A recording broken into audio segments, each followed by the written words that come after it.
Hello, everyone. Welcome to this episode of the Leadership Speak series at L Forum.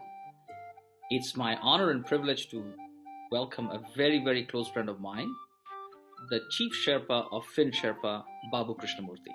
Hi, Babu. Welcome to the show. Hi, Ringo. Always a pleasure.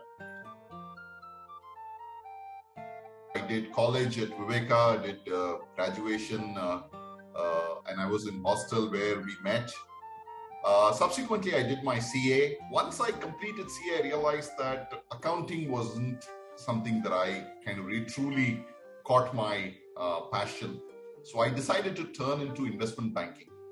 And KGK was somehow the first guy really I worked for. He was very mercurial. He was very full of energy, full of passion, running multiple businesses and so on and so forth. Looking at him and watching him, I really got my first insights on entrepreneurship. And, probably I'd kind of rate him as one of my inspirations to get started. So wealth management from 2000, pretty much over the last 2 decades, I've been in that space. Our initial foray was fantastic. We had a fantastic journey. The industry was just getting started. So from 2000 to 2007, 8, we had a kind of mercurial growth. So from one office, 2 people, to having 60 people on board with 3 offices: Chennai, Bangalore, Hyderabad. Pelican Wealth was the name of the firm, and we kind of there was no stopping. I sold Pelican Wealth to another investment bank based out of Bangalore. And as part of the deal, I continued as the head of wealth in Allegro Capital for another 4 years. Since 2016, I got out to restart my entrepreneurial journey. And that's where Finsherpa came in. And I kind of decided to bootstrap this time. As a leader, you're defined only when things go the wrong way. As an entrepreneur, I believe you have to take the good and the bad without emotions, without kind of playing the victim, so to say. Right? You can't say, as an entrepreneur, I only want the positives. I don't want to feast this. So that's a key feature, and you've got to enjoy that journey. I've gone through pain, but not for a minute have I kind of said, why me? Second, I think as an entrepreneur, you've got to constantly keep giving vision to your team. Third, I think is the most important learning for me is you've got to walk the talk.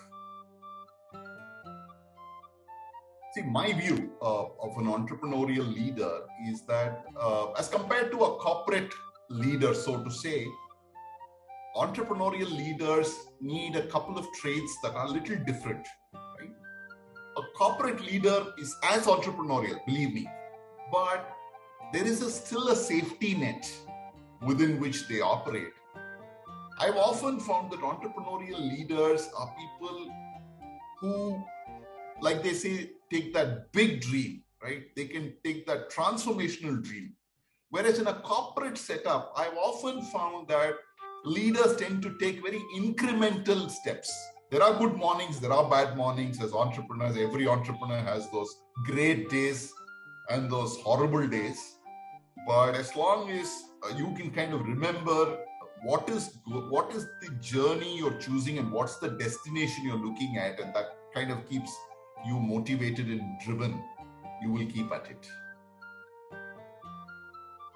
Lots of challenges. I mean, we're all not perfect. I've realized as we age that there are far more imperfections than perfections that we have, good things. But the wisdom has also taught us how to kind of overcome or live with those imperfections, right? So being an entrepreneur, one of the things, I told you my journey at Pelican, went through a rough patch before I got acquired by another company. So through that journey, I had learned to be very frugal about the way I kind of ran my business. It's very difficult to be frugal on one side and be audacious on the other end, right? These two things don't go very well. So I can't be frugal on certain things and be audacious on a bunch of other things, right? So there has been a challenge in managing these two aspects. I continue to believe that people are the most important resource in today's, venture, any venture for that matter. And getting the right people and, kind of enabling them to be like another entrepreneur is a big, big challenge. Entrepreneurship, in my mind, should not be for chasing a very shallow goalpost of just money. I'm not saying money is not important. I certainly believe money is greatly important. I am a financial Sherpa at the end of the day, right? So I do believe money is extremely important. But I think the purpose is more important. There will be days when there will not be money on the table, right? If money is the sole and only purpose why you want to become an entrepreneur, the days when there is no money on the table, you will find it difficult to run. As entrepreneurs, I believe we are there to solve a problem. And when we solve the problem reasonably well for a reasonably large number of people, I am sure there is a pot of gold at the end of the day for all of us. So thank you so much, and I wish you and Finsherpa all success, and hoping to catch up with you when I'm in Chennai next. Thank you so much. Loved chatting up with you, and wishing you the best as well. Like, share, and subscribe to the EL Forum channel. Click the link below to enjoy the full video.